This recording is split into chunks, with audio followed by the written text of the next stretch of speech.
Hey guys, welcome to WiFi Study changing the view of learning. स्वागत है आप सभी का इंडिया के number 1 study channel WiFi Study पे। सो गाइस, जैसा कि आप सभी को मालूम है कि डेली सुबह 5 बजे मंडे टू मंडे अपना एक इंपॉर्टेंट सेशन होता है। संडे को नहीं होती है क्लास, देखना मत। ओके, तो मंडे टू सैटरडे मैं बोल सकता हूँ कि अपनी रेगुलर क्लास होती है, जिसके अंदर हम लोग 12-15 मिनट का एक इंपॉर्टेंट सेशन करते हैं, जिसके अंदर हम लोग कवर करते हैं दोस्तों काफी सारे महत्वपूर्ण सवाल जो कि आज के होते हैं। एक तरीके से रिविजन वीडियो होता है ये। डिटेल के अंदर है दोस्तों, हम सुबह 8 बजे वाला सेशन करते हैं, जिसमें आपको हर चीज के बारे में डिटेल में न्यूज है जो कि मिलती है। ठीक है, तो आपके रिविजन के लिए 5 बजे वाला वीडियो देखा करो और साथ में डिटेल के लिए दोस्तों 8 बजे वाला वीडियो देखा करो। साथ में 9 बजे दोस्तों मेरी क्लास चल रही है रेलवे की, और सुबह 10 बजे स्टैटिक जीके की क्लास है जो कि चल रही है, तो इसको भी देखना ना भूले। स्टैटिक जीके की क्लास सुबह 10 बजे अनअकैडमी के स्पेशल सेशन के ऊपर। चलिए क्वेश्चन ऑफ द डे देखते हैं, जो कि जीके प्लस के द्वारा भेजा गया है। बस हौसला होना चाहिए, जिंदगी तो कहीं से भी शुरू की जा सकती है। तो बिल्कुल सही बात यहाँ पे बोली है। बहुत बार ऐसा लगता है कि अब तो दोस्तों कुछ बचा ही नहीं है, अब तो सब कुछ गया, पेपर निकल नहीं रहा है, प्राइवेट जॉब मिल नहीं रही है, करे तो करे क्या। ऐसे बहुत सारे बच्चों के बहुत सारे मन में दोस्तों ऐसे सवाल आते होंगे, लेकिन एक बात ध्यान रखिएगा कि बस हौसला चाहिए।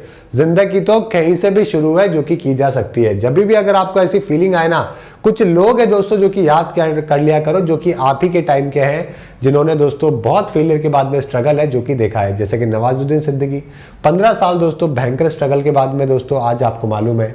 आपके बोमन ईरानी का तो शुरुआती 45 साल की उम्र के अंदर हुई है करियर की। ऐसे बहुत सारे एग्जाम्पल है, समझ गए। तो दुनिया में बहुत सारे आपके सामने एग्जाम्पल है, तो सिर्फ और सिर्फ हौसले की जरूरत है। जहां से जो मन करे ना वहां से शुरुआत करो। कभी भी कोई भी जॉब छोटी या बड़ी नहीं होती है। जहां से मन करे, जो काम पसंद आए, जिसकी जरूरत हो, काम स्टार्ट कर दो। ठीक है, वहां पे सीखोगे और धीरे धीरे आगे जाओगे तो रास्ते खुलते जाएंगे। सबसे बड़ा सवाल मेरे से बच्चे यही पूछते हैं कि सर अब क्या करें। अरे भाई, जहां से जो मन करे ना वो करो। पूरी दुनिया आपकी है। जो काम सीखना है सीखो, जो काम करना है करो। ठीक है, कम पैसे मिल रहे हो, ज्यादा पैसे मिल रहे हो, एक बार बाहर तो निकलो, आपको बहुत सारी अपॉर्चुनिटीज है जो कि मिलेगी। ठीक है ना। चलिए आगे बात करते हैं। इसके अलावा अगर आपको अनअकैडमी पे कोई भी प्लस कोर्स लेना है तो BHU 10 है जो कि आप लगा सकते हैं। बुरेश 10 लिख सकते हैं, आपको 10% ऑफ मिल जाएगा। UPSC, PCS, defence, banking, SSC सभी के लिए। ओके गाइज, साथ में SSC के जो CGL, CHSL, MTA, GD, CPO जितने भी एग्जाम है सबके लिए प्लस कोर्स चल रहा है, और मेरी जीके की क्लासेस भी चल रही है। आप ज्वाइन कर सकते हैं SSC का प्लस कोर्स मात्र 450 रुपये पर मंथ में। मेरे अलावा आपको मैथ, रीजनिंग और इंग्लिश की भी पूरी क्लासेस है जो कि मिल जाएगी। ठीक है गाइज, सबसे पहले कल का देखते हैं क्वेश्चन ऑफ द डे।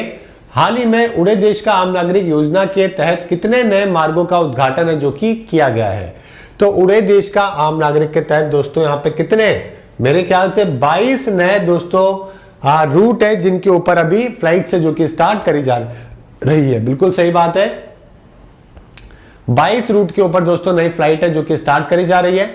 ये उड़े देश का आम नागरिक स्कीम के तहत जो ऐसी छोटी छोटी सिटीज थी जहां पे फ्लाइट नहीं जाया करती थी, ऐसे एरिया जहां पे बहुत कम एक्सेस था एविएशन का, वहां पे स्टार्ट करी गई है। तो 2017 में इसकी शुरुआत करी गई मिनिस्ट्री ऑफ सिविल एविएशन के द्वारा। ठीक है, let the common citizen of the country fly. साथ में इसके अंदर एक और बहुत अच्छी चीज ये थी कि अगर डिस्टेंस के हिसाब से पैसा लग रहा था फ्लाइट में, अगर आप 1 घंटा ट्रैवल कर रहे हो फ्लाइट में तो 3000 रुपए ज्यादा आपको पे करने की जरूरत नहीं है। 50% सीटें जो है ना वो फ्लाइट में इसी हिसाब से बुक करी जाएगी। बाकी 50% चाहे आप एक घंटे के फ्लाइट में 10,000 में बेचो, कोई फर्क नहीं पड़ता। ठीक है, तो काफी अच्छा इनिशिएटिव था। भारत ने किस देश के साथ भारत में ग्रास रूट प्रोजेक्ट योजना के लिए अनुदान सहायता के तहत वित्त पोषित स्वास्थ्य देखभाल परियोजनाओं का समर्थन करने के लिए 4 समझौते पर हस्ताक्षर करे हैं। इंडिया ने 4 एग्रीमेंट करे हेल्थ केयर के प्रोजेक्ट को फंड करने को लेकर, और ये फंड कौन कर रहा है, ये कर रहा है दोस्तों जापान। तो जापान के साथ में दोस्तों इसकी साइनिंग है जो कि करी गई है, आप देख सकते हैं। ठीक है गाइज, और भारत और जापान ने एग्रीमेंट है जो कि किया है, जिसमें हेल्थ केयर को सपोर्ट करने को लेकर बोला गया है।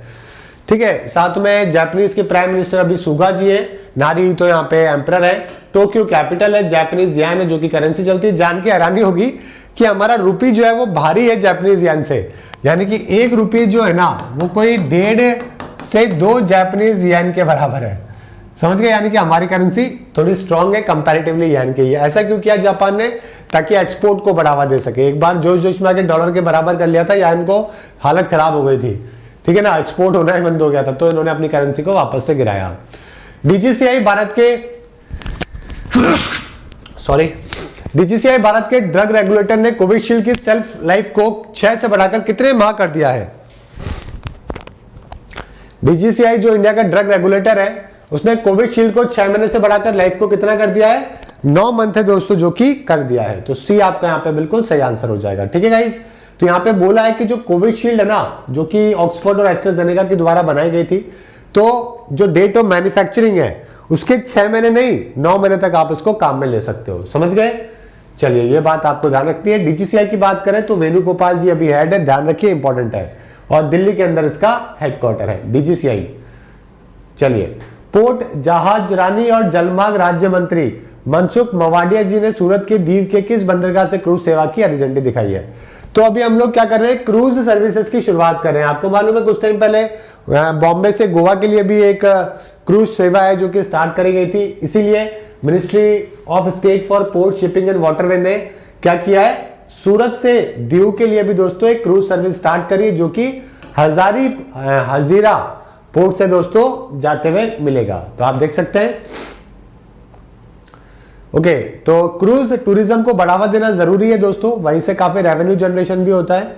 एक साइड क्रूज सेवा 13 से 14 घंटे तक दोस्तों चल सकती है। 300 पैसेंजर है, 16 कैबिन है इसके अंदर, और रेट जो एक साइड का वो 900 रुपए फिक्स किया गया है। 1700 रुपए अगर आप वापस भी जाके आते हो तो, है ना? तो ठीक है, काफी सही है। इससे क्या है कि बिजनेस को बढ़ावा मिलता है। तो हजीरा जो पोर्ट है सूरत का, वहां से दीव के लिए दोस्तों इसको चलाया गया है। सरकार ने 2020-21 में केंद्रीय सार्वजनिक क्षेत्र उद्यमों के विनिवेश से कितनी राशि की निकासी है जो कि करी है? गवर्नमेंट ने दोस्तों क्या कर रहा है? डिसइन्वेस्टमेंट कर रहा है सेंट्रल पब्लिक सेक्टर एंटरप्राइजेस का। 2020-2021 में कितना पैसा कमाया है? मेरे ख्याल से शायद 25,000 करोड़ होगा, आई गेस। देख लेते हैं। बिल्कुल 32,000 है। 32,000 करोड़ रुपए है दोस्तों, जो कि डिसइन्वेस्टमेंट करके सरकार ने सरकारी कंपनियों को बेचकर बायबैक करके उसमें से पैसा है जो कि बनाया है। ओके गाइज, चलिए, डिसइन्वेस्टमेंट रिसिप्ट कितने की है? 32,000 करोड़ रुपए की है। ओके, ध्यान रखिएगा। विश्व बैंक ने वित्तीय वर्ष 2021-22 के लिए भारत के विकास का अनुमान पहले के 5.4% से कितने प्रतिशत तक बढ़ा दिया है? तो अभी मैंने आपको कुछ दिन पहले बताया भी था कि जो है वर्ल्ड बैंक ने जो है वापस से बोला है फोरकास्टिंग को लेकर, जिसमें 7% से 14% तक के बारे में दोस्तों उसने पूरी जानकारी है जो कि दी है कि इसके बीच में जो है वो भारत की ग्रोथ रेट होगी। तो 7 से लेकर 14 के बीच में बताया है। तो यहाँ पे 10.1 है जो कि हम लोग आंसर कर सकते हैं। सी आपका यहाँ पे बिल्कुल सही आंसर है। ठीक है गाइज, 10.1 है जो कि 21-22 के लिए दोस्तों फोरकास्टिंग है जो कि करी गई है। समझ गए? साउथ एशिया इकोनॉमिक फोकस करके इनकी रिपोर्ट है जो कि पब्लिश करी गई है। चलिए, ठीक है गाइज, 1994 में इसकी शुरुआत करी गई वर्ल्ड बैंक की, और जॉन मायनार्ड और हैरी डेक्स्टर्स थे जो कि इसके फाउंडर्स थे। वॉशिंगटन डीसी के अंदर इसका हेडक्वार्टर है। साथ में अगर मैं बात करूं वर्ल्ड बैंक की तो IBRD और IDA,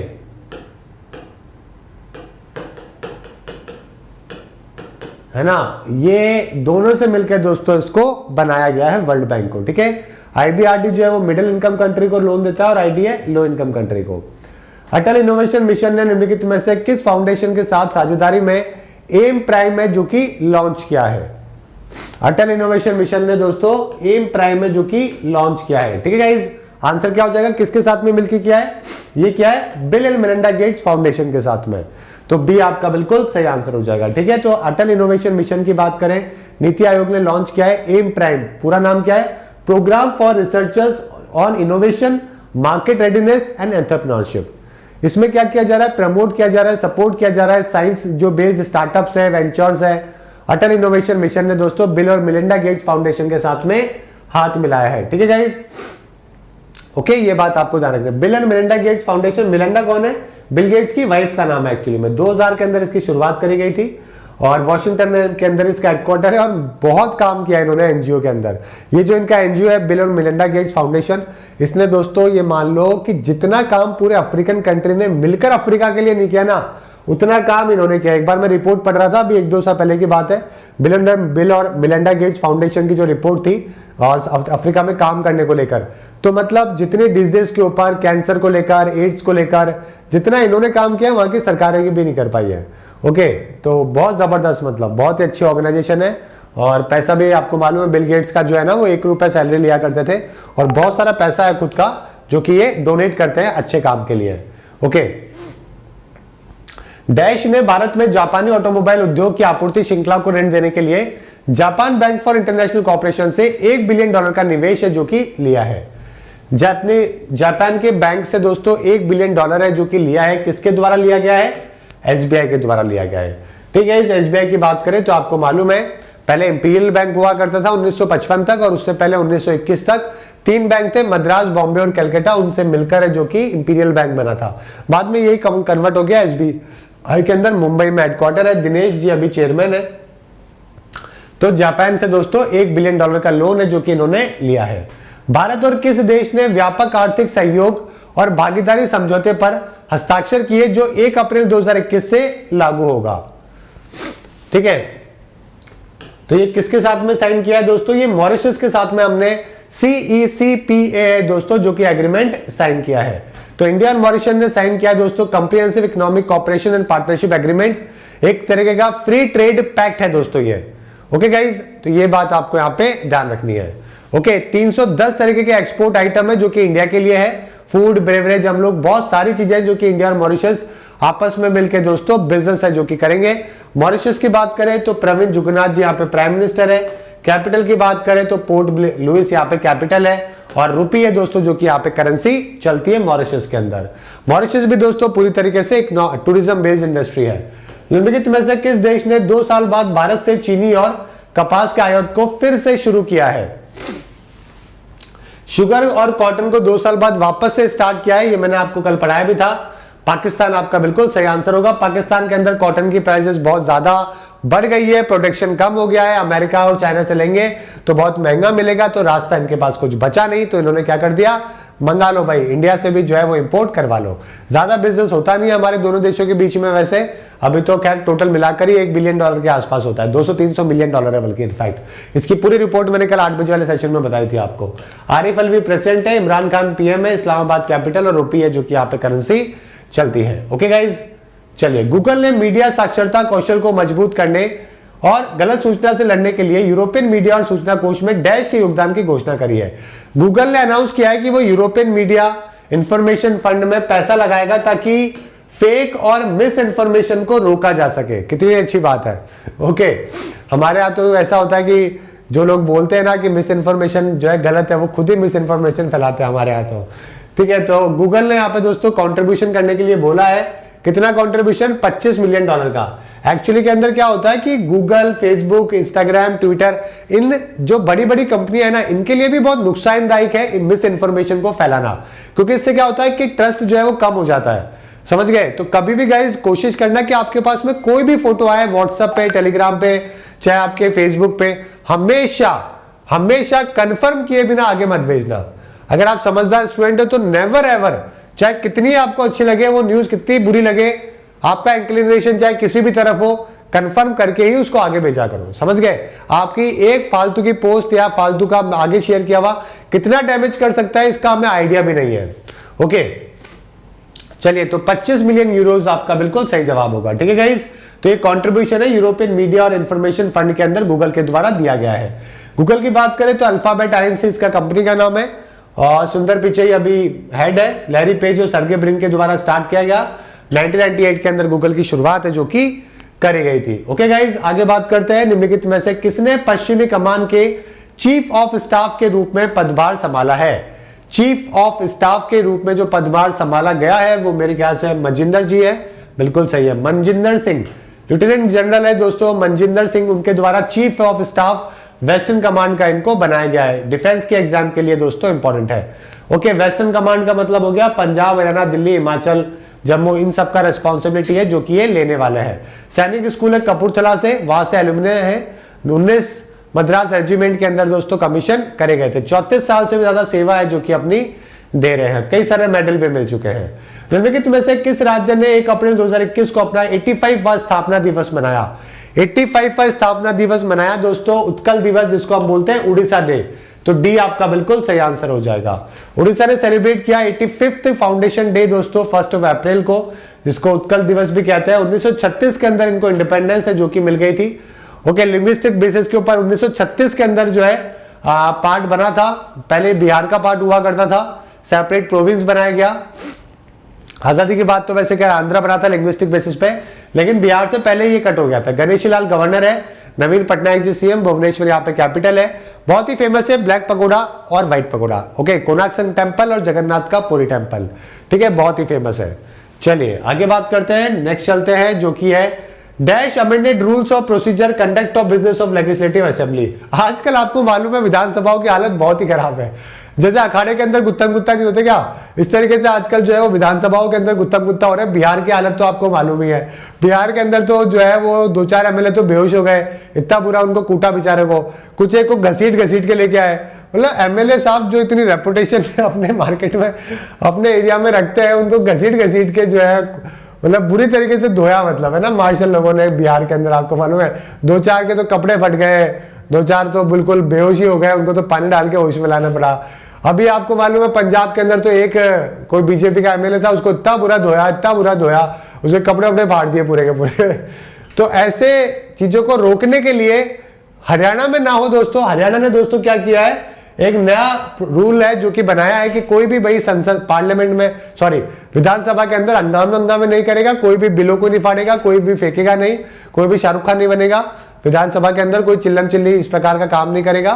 तो इस तरीके से दोस्तों अमेंडमेंट है जो कि रूल ऑफ प्रोसीजर के अंदर किया गया है। 2 जो मिनिस्टर होंगे उनका आना कंपलसरी है। ऐसे काफी सारे काम है जो कि हरियाणा के अंदर दोस्तों करे गए हैं, ठीक है गाइज। हरियाणा के अंदर आपको मालूम है दोस्तों मनोहर लाल खट्टर जी है, जो कि आजकल वहां पे रैली भी नहीं निकाल पा रहे हैं, रैली निकलती है तो पहले ही जो है उसको तोड़ दी जाती है। और नारायण आर्या जी है दोस्तों, जो कि अभी वहां पे क्या कौन है, गवर्नर है, जो कि अभी बने हुए हैं, ठीक है गाइज।